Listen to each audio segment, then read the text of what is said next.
Assalamualaikum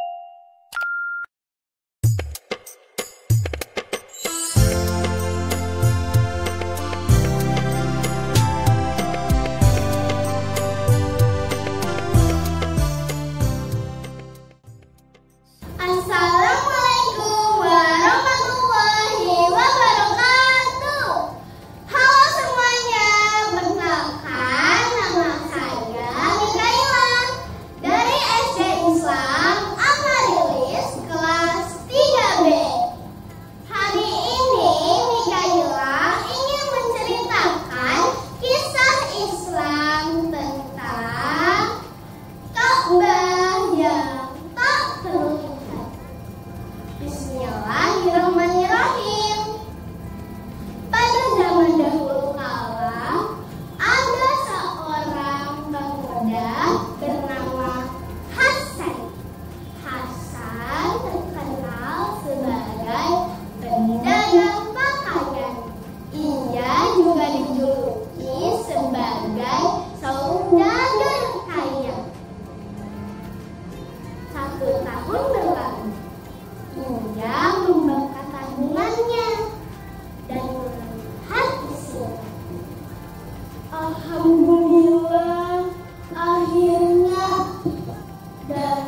Ibu Hasan termengang dan lanjut bercerita. Jadi, bukan itu saja Bu, tapi dulu aku juga sering bersekutu dengan para pendidik. Mereka sering menitipkanku barang santet yang nantinya harus dikubur ke tanah. Terus, apakah kau akan menguburkannya? Tidak, Ibu, tapi aku selalu menyelipkan barang santet itu pada mayat yang aku mandikan. Astagfirullahaladzim, astagfirullahaladzim, astagfirullahaladzim. Semua yang diciptakan oleh Allah terus suci harus kembali dengan keadaan suci. Ibu Hasan kembali termenung dan terdiam. Guru berkata, secepatnya kau harus taubat sebelum terlambat. Ibu Hasan akhirnya pulang dan tahun demi tahun berlalu. Setelah itu Ibu Hasan meninggal dunia. Tapi terus terjadi keanehan saat Ibu Hasan meninggal dunia. Saat mayat Ibu Hasan sudah diangkat untuk masuk ke dalam liang kubur terus menerus tertutup dan terbuka. Kejadian itu terjadi begitu cepat dan terjadi berulang-ulang kali, sehingga malam pelayan sudah pada pulang. Tapi tinggal Hasan di samping ibunya. Ia menangis kencang. Tapi tiba-tiba ada seorang berjubah hitam menghampirinya. Wahai Hasan, pergilah menjauh dari sini dan jangan pernah hadap ke belakang, ujar sosok seorang berjubah hitam. Hasan masih bersyukur karena ada yang mau membantunya. Tapi dibaliknya dia juga bingung. Kenapa ia tidak boleh menghadap ke belakang? Akhirnya dengan rasa penasarannya yang terus menjadi-jadi, ia melangkah ke depan dan menengok ke belakang. Hasan akhirnya terkejut sekali karena melihat ibunya yang dibakar dengan api membara. Karena terkena cipratan api, muka Hasan jadi memiliki luka bakar di bagian pipi dan juga